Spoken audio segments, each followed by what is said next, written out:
isso aí, rapaziada. Sandy WS na voz, chegando improvisadamente. Então, rapaziada, não sei o que eu vou falar hoje, tá ligado? Aproveitei que o microfone tava ligado aqui. Desculpa se tiver com algumas interferências, algum picotamento, mas é que meu microfone tá com um probleminha, não sei o que é ainda, mas vou descobrir. Não sei se é a cápsula, se é o fio, mau contato, o que é. Então é isso aí, né, rapaziada? Vamos falar hoje sobre... Deixa eu ver aqui. Sobre a exploração, né, velho? Vi um tema aqui na minha cabeça agora. Vamos falar sobre a exploração, né? A exploração, tá ligado? Uma coisa que eu condeno muito é tu explorar, tu se prevalecer, tu se beneficiar, geralmente do outro, né? Tu usar da tua patente, do teu título, honorário, seja o que for, tá ligado? Pra explorar um ser, pra explorar um cidadão, né, cara? Eu condeno muito a exploração, tá ligado? O tu receber mais do que tu dá, sabe? Tu receber mais do que tu dá. Vamos supor assim, tu tem um empregado, né, cara? Um empregado geralmente assim, necessitado, pá. Tu tem uma empresa, tá ligado? Tem vários funcionários na tua empresa. Daí tu, em vez de tu pagar um salário digno pra ele, dar um plano de saúde, dá um vale alimentação, o que tu faz, cara? Tu, pra te se beneficiar, pra te ter mais lucro, tu pega e escraviza essa pessoa, geralmente uma pessoa humilde, né? Que tem que ficar horas trabalhando pra ti por dia, pra ganhar um salário mínimo, tá ligado? Tu não valoriza aquele profissional, aquele esforço, aquele vestir do profissional, da camisa da tua empresa, tu não valoriza ele, tu não dá um salário digno pra ele, tu não dá um vale alimentação pra ele, tu não dá uma cesta básica, tu não dá uma férias, tu não dá nada pra ele, tá ligado? Um salário digno, tu não dá isso, tu prefere escravizar ele, tu prefere cortar os benefícios dele, ou aquela empresa multinacional, como uma Nike, como uma Adidas, que contrata, não sei se isso é mito, mas eu já ouvi falar, né, cara? Então, às vezes eu posso estar até sendo injusto com essas empresas, eu creio que seja mito, mas eu já ouvi falar que a Nike, a Adidas, a Puma, essas empresas aí, usam de como é que se diz?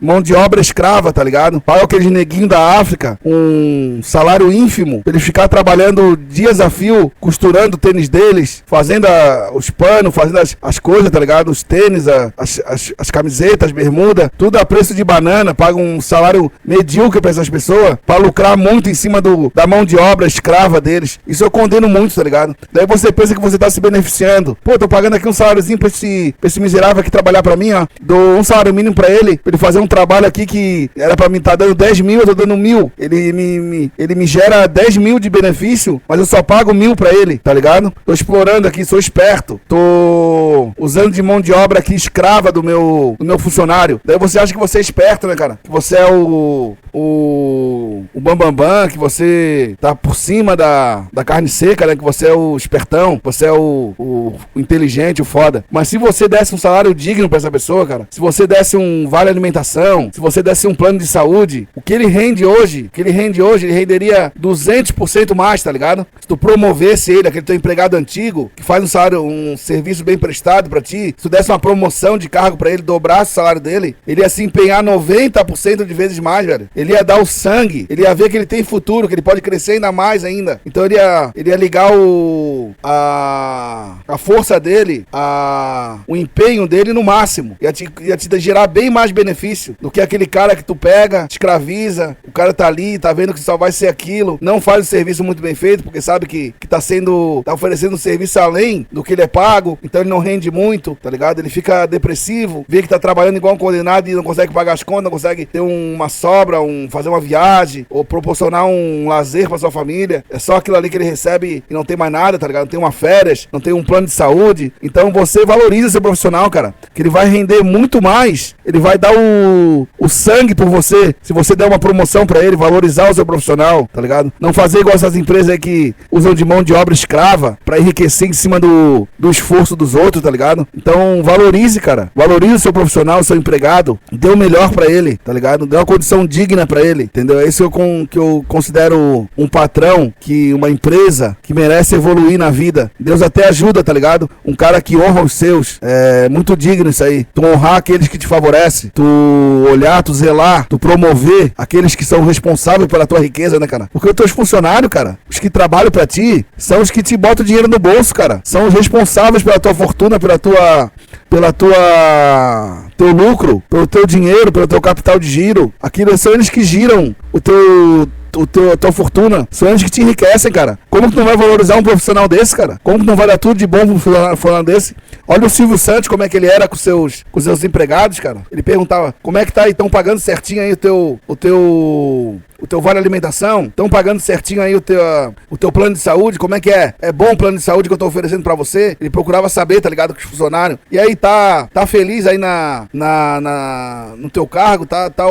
A empresa SBT tá te tratando bem? Como é que tá o tratamento aí? Os teus chefes estão te tratando bem? Sempre preocupado com o funcionário, cara. Porque é o funcionário bem tratado, bem respeitado, que vai te dar cada vez melhor resultado, cara. Bota na sua cabeça, cara. Se você trata mal o seu empregado, seu funcionário, você só tem a perder dinheiro, perder lucro. Ele não vai render como pode, cara. Ele não vai dar o seu desempenho máximo. Então valorize o seu profissional. Seja até a sua empregada da sua casa, né? Seja até a sua empregada, a sua diarista, o seu jardineiro, o seu motorista. Valorize ele, cara. Trate bem, trate com carinho. Se você não pode dar um salário mais alto, pelo menos trate ele bem. Dê o básico bem feito. Se você não pode, né? Trate bem, trate com carinho, respeito, cara. Entendeu? Não é porque ele é um motorista, porque ela é uma faxineira, que ela é menos digna que você, cara. Ela merece respeito. Ela merece um tratamento digno, cara. Entendeu, rapaziada? Porque explorar o outro nunca foi sinal de inteligência, cara, mas de miopia moral. Miopia moral. Quem se beneficia do esforço alheio, sem oferecer dignidade, constrói riqueza frágil. Nenhuma fortuna erguida sobre a humilhação do outro, se sustenta por muito tempo, cara. O verdadeiro poder não está em extrair até o último centavo, mas em multiplicar o valor humano, cara. Um trabalhador respeitado rende mais, cria mais, entrega mais, tá ligado? Quando alguém sente que tem um futuro, ele trabalha com alma, não só com o corpo. Salário digno, respeito e reconhecimento não são gastos, são investimentos, cara.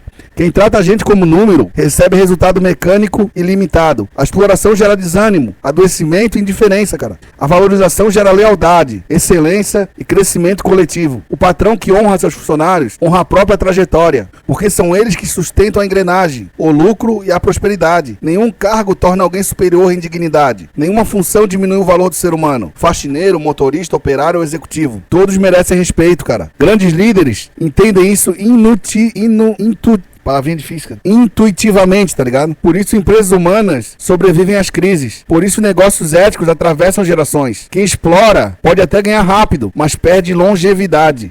Quem valoriza cresce devagar, mas cresce sólido. A prosperidade verdadeira caminha junto com a justiça. Deus não sustenta projetos baseados em desonra. A vida cobra e o que é retirado à força, tá ligado? A vida cobra do que foi retirado à força e recompensa quem constrói junto, não quem pisa nos outros. Valorizar pessoas não é caridade, é inteligência, é humanidade, é visão de futuro. Falei bonito? Sandi WS na voz. É isso aí.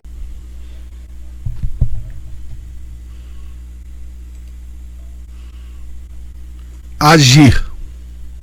Agir. Agir. A condição de agir. Todos possuem a capacidade de agir. Olhemos, por exemplo, para os deficientes, desprovido de membros superiores, que cria obras de arte magnífica com os pés. Mesmo diante de limitações, a ação é possível. O essencial é que essa ação seja direcionada para o bem. Muitos não agem por não saberem o que fazer, ou por não cultivarem em sua mente formas nobres de ação.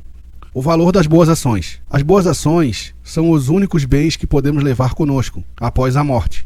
Nossas boas obras. Para cultivá-las, é necessário aprimorar-se com pessoa, pois a mudança começa internamente e só depois se exterioriza. Aperfeiçoamento moral. O desenvolvimento moral consiste em compreender e praticar o que é certo, evitando o que é errado. Trata-se da filosofia que orienta os costumes, deveres e modos de proceder do homem em relação a seus semelhantes, sempre em favor dos bons costumes. Aperfeiçoamento intelectual. Após fortalecer o campo moral, é necessário desenvolver a inteligência, a capacidade de entender, conhecer e aprender. Aprender fundamentalmente permite aprimorar habilidades, gerar independência e alcançar progresso financeiro. A ação como princípio.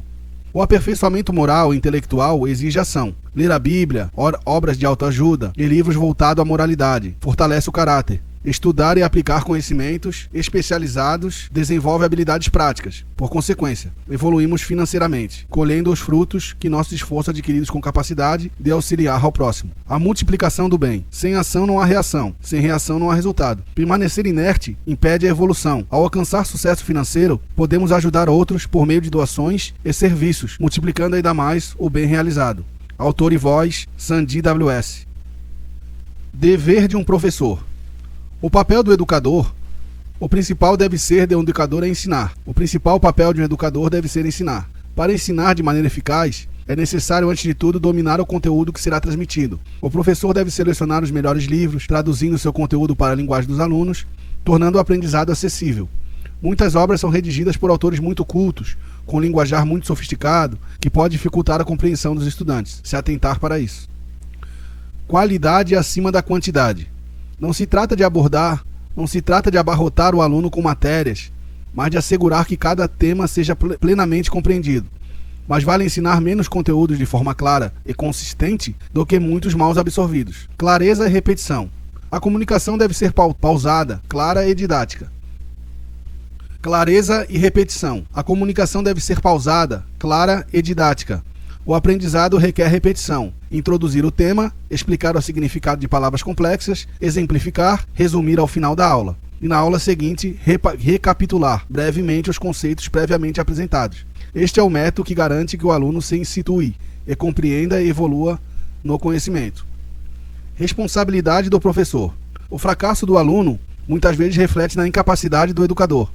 Professores competentes em conhecimento, mas ineficazes em transmitir, podem frustrar o aprendizado e culpar injustamente os estudantes. Quando uma turma inteira apresenta baixo rendimento, é indicativo de responsabilidade docente. Incentivo ao reconhecimento. Uma proposta eficaz é premiar os melhores professores.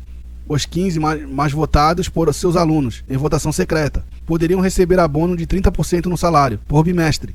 Paralelamente, os melhores alunos também poderiam ser reconhecidos, mensalmente, acumulando pontos que resultariam em prêmios ao final do mês, como notebooks, consoles de videogame ou fones de alta qualidade. Esse sistema incentiva o esforço, o comprometimento e a dedicação de ambos, professores e alunos. Texto e voz, Sandy WS. Aprendizado pela repetição. O cérebro como máquina perfeita. Nosso cérebro é uma máquina extraordinária. Porém, para atingir seu potencial, seja plenamente aproveitado, é necessário exercitá-lo corretamente. Quando não o fazemos, nada se fixa de maneira duradoura. Tudo se perde. O cérebro é nosso maior bem, mas em geral utilizamos apenas uma fração de sua capacidade. Filtragem e repetição de informações. Vivemos em um mundo saturado de informações. Nosso cérebro atua como um computador, filtrando dados conforme sua relevância. Aquilo que utilizamos é retido, enquanto que não nos praticamos é descartado. Analogicamente, nossa memória possui RAM, corresponde ao aprendizado temporário, que se apaga posteriormente. Disco rígido representa o aprendizado que praticamos e exercitamos, permanecendo por mais tempo conosco. A prática como chave do aprendizado. Tudo o que desejamos gravar na memória permanente exige esforço. Não basta ler, é preciso entender, traduzir o conhecimento com nossas próprias palavras e praticar continuamente. Quanto mais exercitamos, mais assimilamos, consolidando o aprendizado de forma duradoura. Crítica ao sistema educacional atual. O ensino vigente no Brasil prioriza a decoração mecânica de conteúdo, desprovido de real compreensão. Durante 13 anos, os estudantes absorvem informações apenas para obter o diploma ou aprovação em uma universidade, esquecendo grande parte do que aprenderam. Esse sistema, ao invés de promover a evolução, limita o desenvolvimento intelectual e priva os jovens de experiências significativas. O ensino prático e repetitivo. Métodos que se restringem ao explicar, estudar e testar são insuficientes. A verdadeira aprendizagem ocorre quando o aluno pratica de forma exaustiva, repetindo tarefa até internalizar o conhecimento.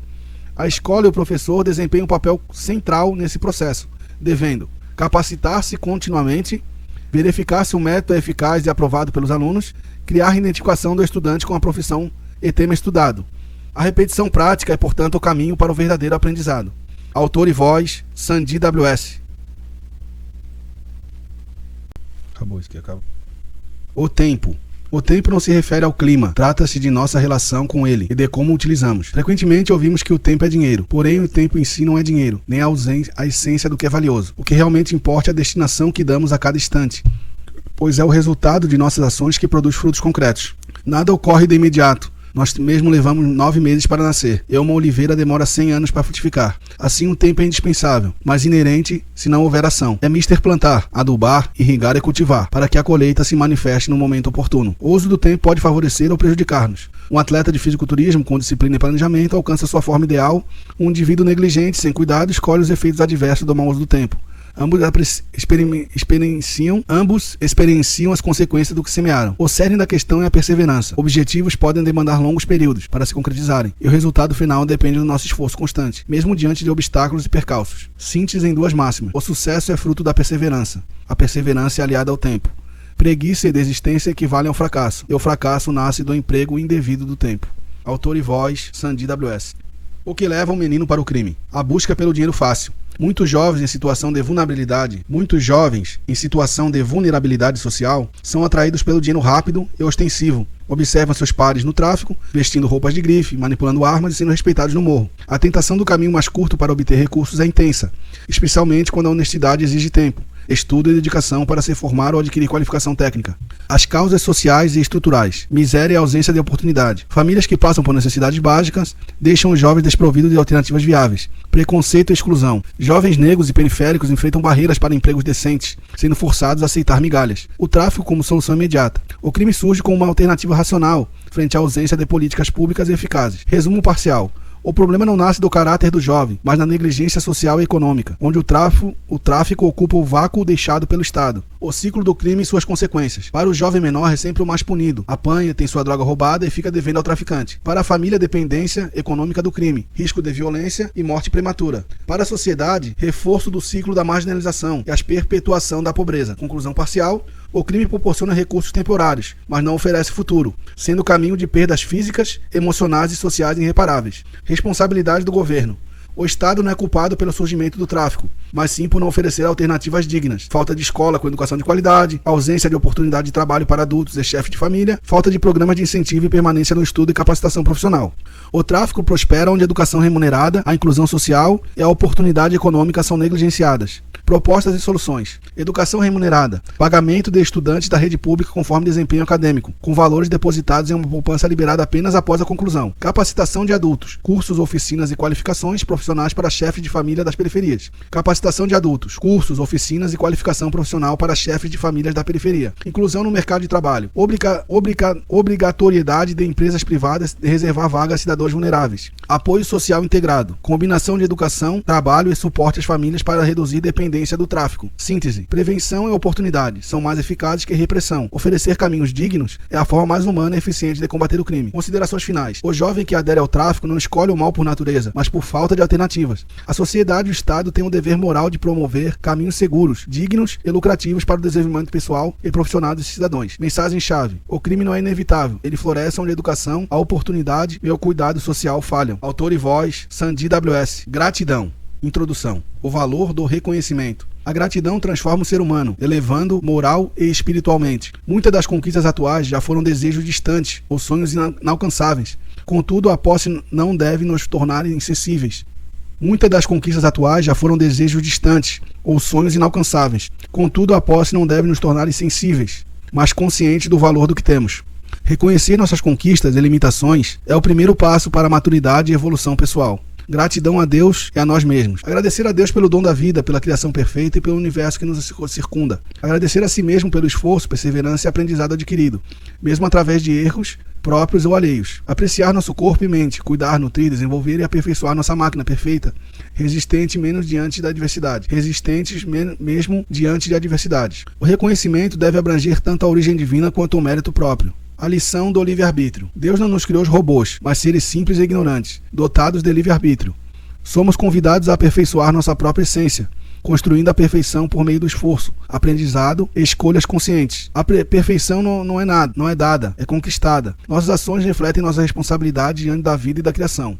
A justiça da semeadura. O universo opera sob leis naturais, de causa e efeito. Quem planta, colhe. Quem ignora o cultivo, não desfruta do fruto. Nossa existência é um espelho do que praticamos, e tudo o que recebemos é consequência direta de nossas escolhas. Mensagem-chave. A gratidão deve ser acompanhada de consciência ética e responsabilidade pessoal, reconhecendo que cada ato retorna multiplicado. Autor e voz, Sandy WS.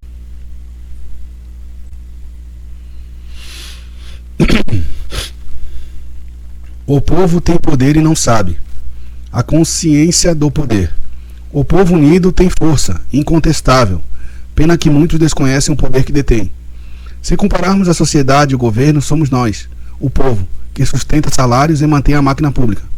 Contudo, ao contrário do que seria razoável, verificar-se, por vezes, que os agentes políticos comportam-se como se detivessem autoridade superior ao soberano real, o cidadão. Inversão de papéis. Hoje, paradoxalmente, o empregado, o político, muitas vezes age como se comandasse o patrão, o povo. Isso representa uma grave inversão de valores e responsabilidades. Democracia sem participação ativa do povo degenera em observação passiva. Organização e ação cívica. Precisamos organizarmos e exigir nossos direitos. A mobilização popular, quando orientada por objetivos claros, é capaz de transformar um país. Para tanto, é imperativo definir demandas preciosas, unir-nos em torno de um ideal comum, atuar sempre de forma legal, ordeira e estratégica, prioridade e reivindicações. Propomos medidas de natureza democrática e republicana, tais como revogação da imunidade parlamentar a quem comete crime de corrupção, tratamento rigoroso e transparente contra a corrupção, com penas exemplares, conforme o ordenamento jurídico e julgamento público. Ampliar mecanismos de participação direta, plebiscitos e referendos para matéria de grande impacto. Fortalecer políticas públicas de saúde e educação, gratuitas e de qualidade. Maior transparência e controle social sobre os recursos oriundos do povo. Mecanismo democrático propostos. Para reforçar a soberania popular, sugerimos que leis sensíveis sejam submetidas à consulta popular, plebiscitos, antes da sanção. Que a sociedade disponha de instrumentos efetivos para pedir revisão ou veto por meio de abaixo-assinados com critérios claros. Que instituições de fiscalização e controle, Ministério Público, Tribunais de Conta, ouvidorias, atuem com independência e agilidade. Ações práticas e legais para mobilização. Propomos um roteiro cívico e legal de ação. Iniciar campanhas de abaixo-assinado em praças e plataformas digitais, com ampla divulgação da mídia. Encaminhar as petições aos órgãos competentes, câmaras, assembleia, procuradorias, e exigir resposta pública. Realizar manifestações pacíficas, atos solenes e vigílias públicas para manter a pressão. Se for o caso, promover greves legais e paralisações setoriais, organizadas por sindicatos e entidades representativas, dentro do marco jurídico. Potencializar o poder do voto, campanhas de conscientização para a participação eleitoral, fiscalização de candidaturas e promoção de candidaturas comprometidas com a causa. Responsabilidade e limites. A luta popular eficaz respeita a lei e a ordem pública. A desobediência civil consciente pode ser instrumento legítimo em democracia para promover mudança, porém seus riscos e consequências devem ser avaliados, sempre priorizando métodos pacíficos e juridicamente fundados. Conclusão. O chefe legítimo é o povo, o empregado ou o político. Recuperar essa ordem exige organização, clareza de propósito, união e persistência. A mudança é possível quando a maioria se mobiliza, não por ódio, mas por justiça, transparência e responsabilidade. Autor e voz, Sandy WS. O trabalho. O Mestre Jesus nos revela muito sobre este tema e demonstra grande apreço pelo trabalho, desde que seja edificante, moderado, encarado como meio de servir, uma dádiva, uma bênção. Ele nos proporciona os frutos merecidos de nossos esforços e nos oferece a oportunidade de servir ao próximo e à sociedade. É importante ocupar nosso tempo com algo útil, mas Jesus condena os excessos, a desvirtualização dessa dádiva que Deus nos deu. Trabalhar em demasia com o único intuito de acumular dinheiro, sem considerar outras áreas essenciais para a nossa evolução, é desaprovado. Ele também nos ensina a não nos apegarmos ao fruto de nosso trabalho, evitando ficarmos presos a coisas materiais desse mundo. O trabalho é necessário, em todos os ramos são dignos, exercendo papel fundamental na colaboração com a sociedade. A formação de um profissional depende de uma educação de qualidade. Quando esta falha, a capacidade do profissional fica aquém do esperado, especialmente se comparado ao ensino privado. Assim, o governo deve investir em educação eficaz, para que os profissionais formados sejam competentes e capacitados. Observação. Atualmente o trabalho ocupa grande parte de nossa vida, das pessoas. Seria interessante que a Constituição regulamentasse a carga horária, reduzindo para meio período, com salários dignos. Isso geraria mais empregos, equilibraria a vida profissional e pessoal, permitiria que as pessoas dedicassem tempo a atividades essenciais para sua evolução e bem-estar. Autor e voz, Sandi WS.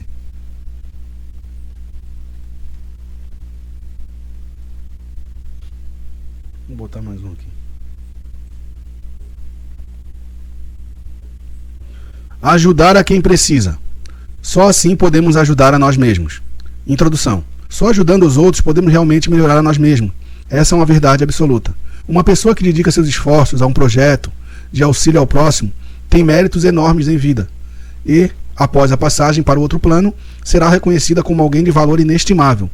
A magnitude do bem que essa pessoa faz à humanidade é incalculável e certamente Deus se orgulha e recompensaria com bênçãos abundantes. Porém, é essencial que o ato de ajudar seja motivado pelo amor e pelo prazer de fazer o bem, não apenas pelos méritos ou vantagens pessoais. Se você não tem condição de realizar algo grandioso, mesmo colaborando com outras pessoas, ainda assim pode contribuir dentro de suas possibilidades. Um ato de caridade, por menor que seja, sempre é um gesto de grandeza e progresso para a humanidade. O projeto social. Se eu fosse financeiramente privilegiado, seria uma alegria poder exercer minha caridade de forma organizada e eficaz. Eu priorizaria o cuidado com as crianças, que são o futuro do Brasil, investindo na educação desde a primeira infância. O projeto incluiria creche, atendimento de crianças a 1 a 5 anos, escola integral, do 5º ano até o término do ensino fundamental, seleção e patrocínio. Estudantes mais dedicados receberão apoio do ensino médio, se merecessem, cursos preparatórios para vestibulares. Os responsáveis pela manutenção e administração da creche e das escolas seriam os pais das crianças, remunerados de acordo com sua função. O orçamento inicial seria cerca de 500 mil por mês, já seria suficiente para atender várias crianças. Além da grade de aulas irregulares, seria promovido palestras educativas como temas primordiais nessa fase de vida, como prevenção a drogas, sexualidade, doenças e contracepção, orientação sobre o futuro da profissão, valores espirituais com enfoque no espiritismo, mantendo respeito às famílias. Algumas crianças órfãos poderiam residir na sede do projeto. O objetivo seria desenvolver ao máximo o potencial de cada criança, e quem não se comprometesse com a filosofia da casa perderia a vaga, sendo assim substituído por alguém motivado a estudar e a vencer na vida. A sede do projeto seria localizada próxima à comunidade carente, com espaço amplo e acolhedor,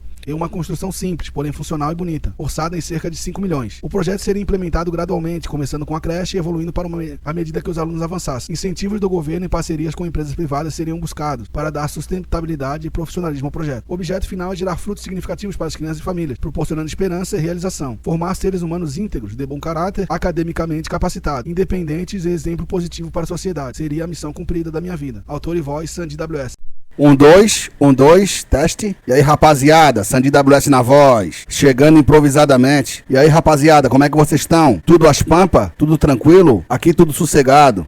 Mandar essa mensagem aqui, fazer um breve comentário sobre o melhor de todos os tempos no futebol, né? Aquele que foi o the best mesmo, tá ligado? O melhor. Então, eu sou daquele tipo de pessoa que falo do que vi, né, cara? Falo do que contemplei, falo do que ouvi, né? Então, o que eu vi mesmo, né? Quem eu vi, que eu nasci em 85, eu não peguei a época do auge do Zico, que foi 82, 80, tá ligado? Foi um grande jogador, o Zico, também um excelente, quase completo em todos os fundamentos, né? Mas não vi jogar, tá ligado? Não parei pra ver um jogo. Então, quando eu nasci e fui começar a assistir futebol, o Zico já era aposentado. Quando eu peguei a fase do Zico mesmo, foi ele jogando no Japão lá, fazendo aquelas misérias que ele fazia aquele japonês, né, cara? Praticamente ensinou o Japão a jogar futebol, né? Ele ensinou o Japão, o japonês a jogar futebol. Fazendo aquelas misérias, aqueles gols de voleio, aquelas coisas mais lindas do mundo que o Zico fazia, né? Mas daí já tava final de carreira, então não peguei o auge. Daí tem o Pelé também, né, cara? Foi tido como os melhores, né? Parece que tá comprovado mesmo, pelo que os caras da época falavam, pelas filmagens que tem, ele tem muita filmagem, muito gol feito. Parece que Pelé foi o melhor, tá ligado? Parece que não há dúvida. Foi comprovado mesmo que Pelé era um artista do futebol. Ele não era um craque, ele não era um gênio. Ele era um gênio, mas ele é um artista da bola, tá ligado? Já é outro nível, né? Pelé já era outro nível, era outro patamar. Era o rei mesmo, tá ligado? Mas não vi jogar, tá ligado? Então não posso falar do que eu não vi, né, cara? Então, tem o Pelé, tem o Zico, tem o Maradona. Maradona também era impossível, aquele bicho, né, cara? Jogava cheiradão mesmo, né, cara? Porra, cheirava uma cocaína e ia jogar, tá ligado? Ninguém pegava ele, cara.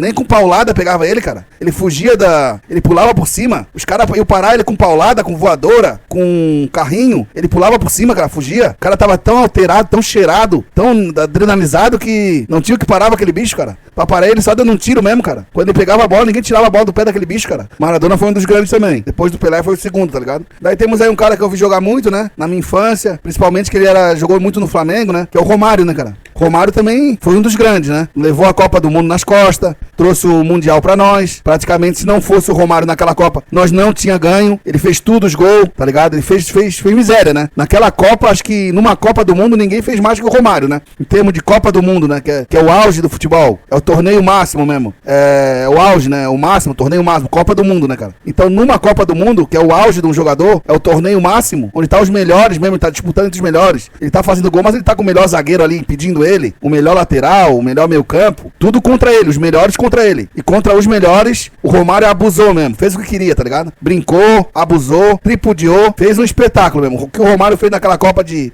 94, ninguém fez, tá ligado? Foi algo extraordinário. Então temos o Romário, que foi um dos grandes também, o terceiro melhor do mundo, né? Mas o que eu vi jogar mesmo, que eu acompanhei, que eu parava pra ver o jogo, era o Ronaldinho Gaúcho, né, cara? Aquele ali era o bruxo mesmo, tá ligado? Deram o apelido certo pra ele. Foi eu que dei esse apelido pra ele, tá ligado? O bruxo. Porque o que ele fazia com a bola no pé era magia, cara. Era feitiçaria, cara. Era bruxaria que aquele bicho fazia, cara. Porra, era de uma inteligência, de uma criatividade, cara. De uma habilidade, de uma genialidade que, pra mim, foi o melhor, tá ligado? Que eu vi jogar, né? Tem esse que eu falei, o Pelé, o Maradona, o Zico, o Romário, mas que eu vi jogar mesmo, que eu parava pra ver o jogo dele no Grêmio. Até o do Grêmio eu via, cara. Passava, eu gostava de ver o Ronaldinho jogar no Grêmio. No Barcelona, acho que ninguém fez tanta bruxaria, tanta magia num clube como o Ronaldinho fez no Barcelona, né? Ninguém fez tanto, né, cara? Por um clube como o Ronaldinho fez no Barcelona. É muita genialidade, ele não é só um fazedor de gol nato. Ele, além de ser um fazedor de gol, ele é como é que se diz? Me fugiu a palavra, cara. Aquele cara que faz a assistência. Como é que é o nome? O garçom, né? O cara que faz... Me fugiu a palavra que eu queria. Não achei a palavra que eu queria. Mas o cara que faz a assistência, que pega e te bota a bola assim,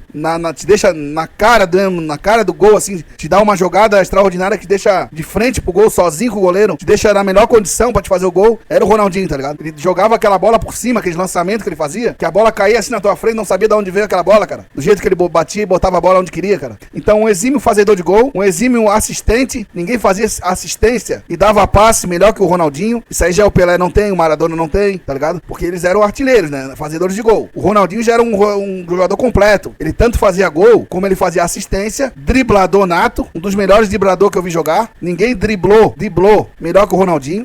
Deixava o cara ver navio mesmo, tortava a espinha do cara, deixava o cara sem pai, sem mãe, tá ligado? Os dribles do Ronaldinho. Então ele era um fazedor de gol, um exímio assistente, fazia assistência mesmo do arco da velha, que só com bruxaria pra botar a bola como ele botava, cara. Além de ser um driblador muito bom e também um batedor de falta, né, cara? Então ele era um jogador completo, né, cara? Ele marcava ainda, ajudava na marcação, tá ligado? Então era um jogador completo. É o que eu vi jogar mais completo, que eu posso dizer que eu vi, é o Ronaldinho Gaúcho. Pra mim o melhor do mundo, tá ligado? Pra mim o melhor de todos os tempos é o Ronaldinho Gaúcho, que eu vi jogar. Mas dizem que tem melhores. Dizem que tem o Pelé, tem o Maradona, tem o Zico, tem o Romário. Mas o que eu vi jogar é o Ronaldinho Gaúcho. Além de ser um talento, assim, fora de série mesmo, ele como pessoa também me agrada muito. A personalidade dele, o jeito humilde, o jeito brincalhão, o jeito reservado dele, né? De não se vangloriar, não dizer que ele é o melhor, sempre humilde, sempre brincalhão, sempre com aquele sorrisão no rosto, né, cara? Só que tinha uma coisa, né, cara? Pra não dizer que era um jogador perfeito, tem o seu lado, né? Fora extracampo, né, cara? Era um jogador putanheiro, tá ligado? O Ronaldinho era um jogador putanheiro, gostava de mulher pra caralho, gostava de uma putaria, de uma orgia, tá ligado? De festa, não ficava um dia sem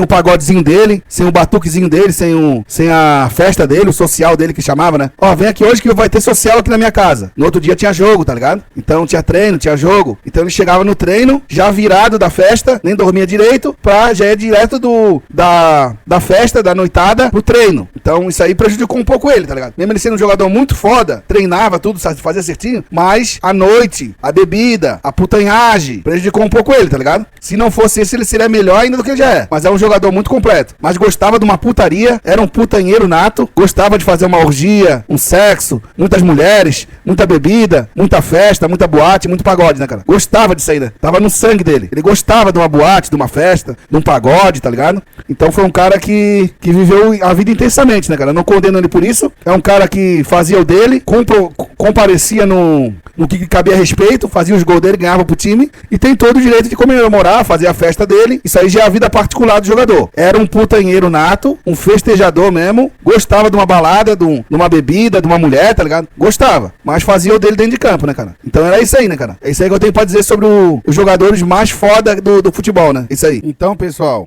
agora eu tô falando aqui, mas não é de improviso, tá ligado? Isso aqui ainda é de improviso, né? Mas o texto que vem a seguir, o texto a seguinte, já é um material mais burilado, já é um material mais lapidado, tá ligado? Que eu escrevi, né, velho? Então ele já é mais robusto, tem um grau de perfeição maior do que quando eu falo, porque eu posso voltar, posso tirar uma palavra, posso botar outra, tá ligado? Então o texto fica mais rebuscado, fica mais perfeito. Então eu vou começar a ler o texto que eu escrevi pro Ronaldinho, né, velho? Ronaldinho Gaúcho não jogou futebol, encantou o tempo, foi riso em chuteira, foi ginga elevada e arte maior, o mago que fez com a bola a extensão da alma, e do improviso ciência exata, campeão no mundo em 2002, onde a genialidade sorriu até nos momentos decisivos, autor de gols impossíveis, como o voleio que silenciou defesas inteiras. Em 2005 o planeta se curvou, bola de ouro, melhor do mundo pela FIFA, em 2004 e 2005, não por números frios, mas por devolver alegria ao jogo. No Barcelona, ressuscitou um gigante adormecido, liderando a Champions League em 2006, com magia e liderança. No Bernabéu, fez o impossível, foi aplaudido de pé pela torcida rival, um feito reservado apenas aos imortais. Dribles sem olhar, passes que desafiavam a lógica, faltas cobradas com malícia e precisão cirúrgica. Ronaldinho jogava sorrindo, o mundo sorria com ele. Campeão na Copa América de 99, na das Confederações em 2005, sempre protagonista, nunca coadjuvante. Não foi só vencedor, foi inspirador, formou gerações, reacendeu paixões e provou que o futebol pode ser arte, quando o dom encontra a liberdade. É isso aí, pessoal. Sandi WS na voz. Alô, alô, alô, alô, alô, alô, alô, alô. A mesa de som parece que desconfigura, cara. Ela abaixa o volume, cara. Estranha, velho. Coisa estranha isso, cara. Ela parece que perde o volume, cara. Coisa estranha, né, velho? Coisa estranha, cara.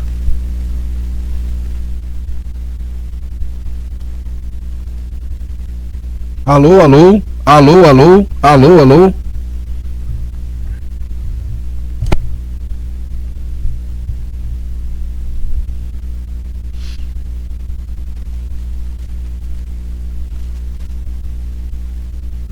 O poder da prece, o elo com Deus. É essencial estabelecer um elo de ligação com Deus, por meio da oração. A prece possui um poder extraordinário. Sendo uma bênção, podemos nos direcionar e dirigir ao Pai todos os dias. Esse ser dotado de poderes ilimitados, Criador de todas as coisas. Ouvido divino. Tenha plena certeza que Ele ouve todos os seus filhos. Não buscamos a presença divina apenas para pedir, mas também para agradecer, conforme indicado no texto Maneira Correta de Falar com Deus, criado por Sandi, que explica como devemos nos comportar diante do Pai. Oração autêntica. É recomendável orar com nossas próprias palavras, não apenas repetir fórmulas prontas. Abrir o coração diante de Deus é essencial, pois Ele conhece tudo, inclusive nossos segredos mais íntimos. Através da prece podemos pedir perdão pelos pecados, solicitar auxílio e proteção contra o mal, receber orientação para resolver nossos problemas, inclusive aqueles que parecem impossíveis de ser selecionados. A oração é, portanto, um canal de comunicação direta com o Pai, fortalecendo nossa fé e nossa relação com Ele. Autor e voz, Sandi WS. Aos mais favorecidos. Responsabilidade com privilegiados. As pessoas de posse, celebridades, atletas, empresários, músicos de sucesso, atores milionários e também representantes do governo devem suas conquistas e suas virtudes e talentos a Deus. Sem esse favorecimento divino não seriam o que são.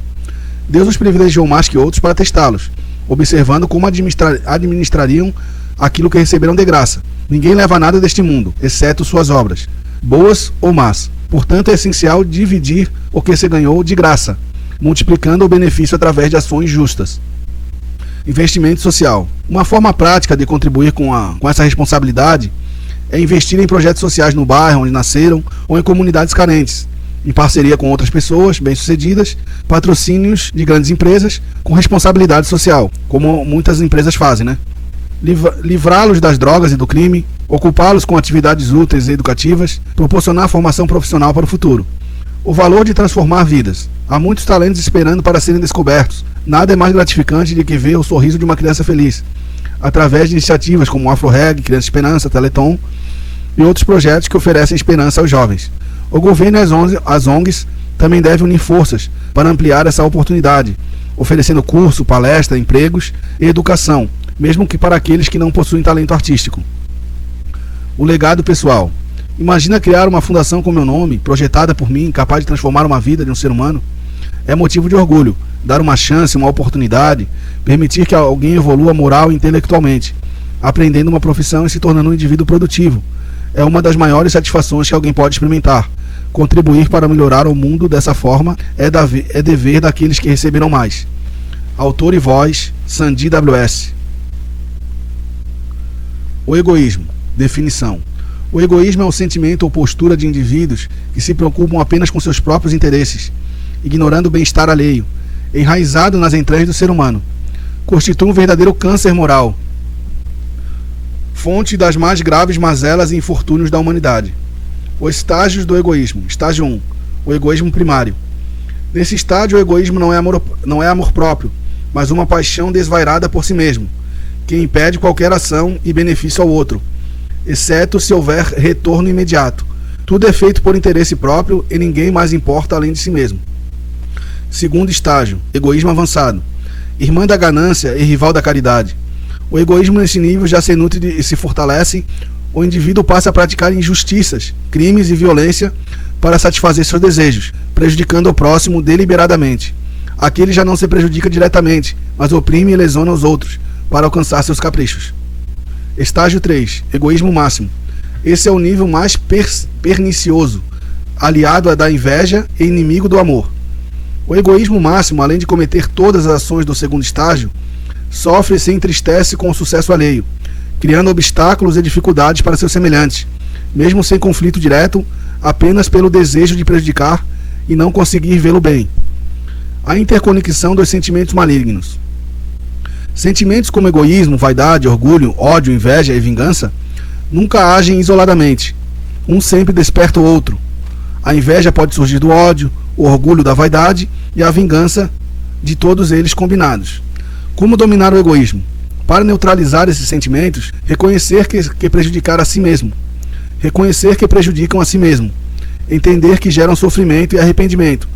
Praticar os antônimos, caridade, desapego e renúncia, e amor. Ao praticar essas virtudes, elevamos nossa alma, nossa vibração, transformando nossa vida e superando o domínio dos vícios morais. Reflexões sobre o egoísmo. O egoísmo causa ignorância, cólera e descontrole, origem dos problemas do mundo. O valor do homem é determinado pelo grau que se liberta do ego. Egoísmo, orgulho, vaidade, ambição, cupidez, ódio, inveja, ciúme e maledicência são ervas venenosas da alma, cujo contraveneno é a caridade e a humildade. A pior prisão é a mente, dominada por preconceitos, cobiça, hipocrisia, egoísmo e mentira. O amor não age por interesse. O egoísmo é a ausência de amor. O amor vive de dar e perdoar. O egoísmo de tomar e esquecer. O egoísta é frequentemente derrotado por si mesmo, por sua vaidade. Todas as virtudes são filhas do amor, assim como todos os defeitos são filhos do egoísmo. Autor e voz, Sandy W.S.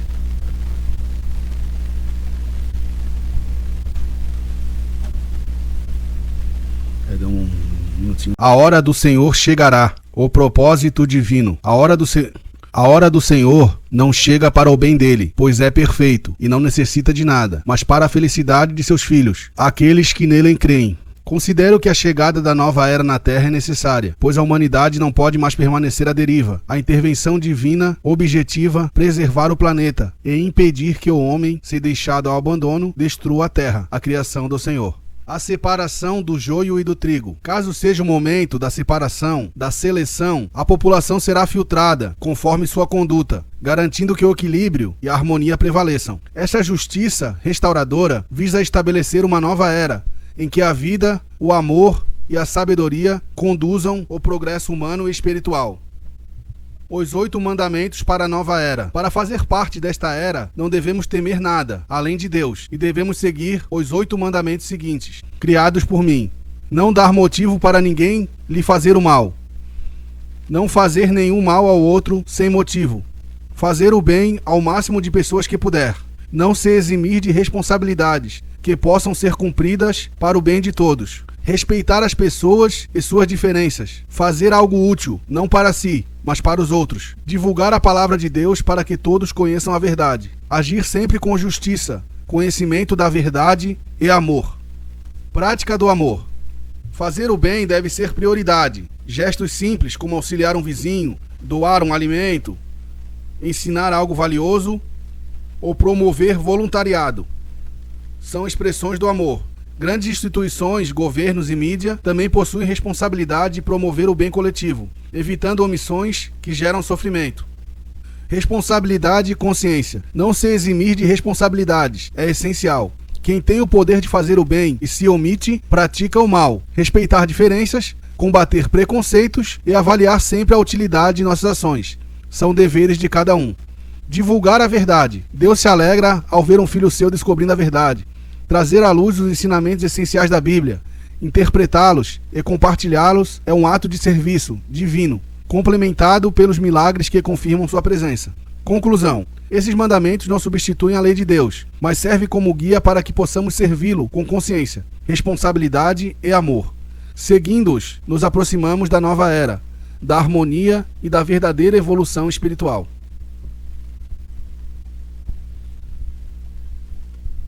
Ei, 1, 2, som, teste. E aí, rapaziada, Sandy WS na voz, chegando improvisadamente. Minto.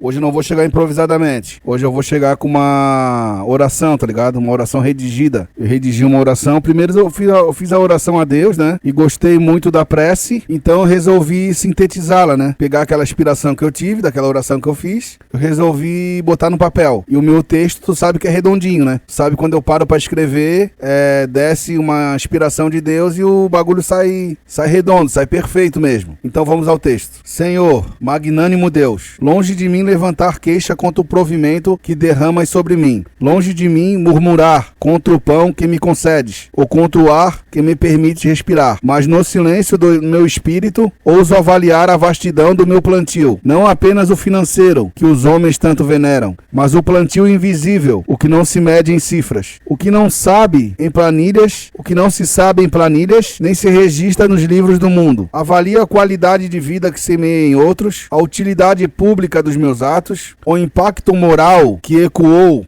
além da minha presença, os benefícios imensuráveis, incalculáveis, feitos que não cabem em palavras, colossais, tanto em número quanto em magnitude. Quantos enriqueceram sem esforço algum, recebendo ideias prontas, soluções acabadas, caminhos pavimentados por minhas dores? Quantos curei? Quantos aliviei? Quantos tiveram sua noite interrompida pela esperança que brotou da minha palavra? Quantas vidas foram preservadas, desviadas do abismo, pela orientação que flui de mim, como água que não vê, mas sacia? Quantas profecias lancei na saúde, na tecnologia, na inovação, não como vaidade, mas como serviço? Não como mérito próprio, mas como resposta à missão? Será que não vês, Senhor, as obras que ergueram, não em pedra, mas em consciência? Será que é necessário que eu enumere para que tome ciência do que foi semeado por mim? Plantações lancei onde o hectare da terra não bastariam para conter as sementes que germinaram em solos alheios. Plantações lancei onde os hectares da terra não bastariam para conter sementes que germinaram em solos alheios. Frutos colhidos por mãos que nunca tocaram enxada. Frutos que se converteram em riqueza. Frutos que converteram em riqueza, em notoriedade, em fama, em prestígio, em amor, em ascensão, em vantagem. E eu, Senhor, o que colhi? Nada, diz o mundo. Tudo, responde o céu. Colherás ainda, filho, e com juros compostos. Minha lei não falha. A cada um será dado segundo suas obras. Fica tranquilo, o que é teu virá às tuas mãos, e ninguém roubará, não apenas o financeiro, mas a saúde, a honra, o reconhecimento, a admiração, o prestígio que não se compra. Cada feito teu foi pesado, vintém por vintém,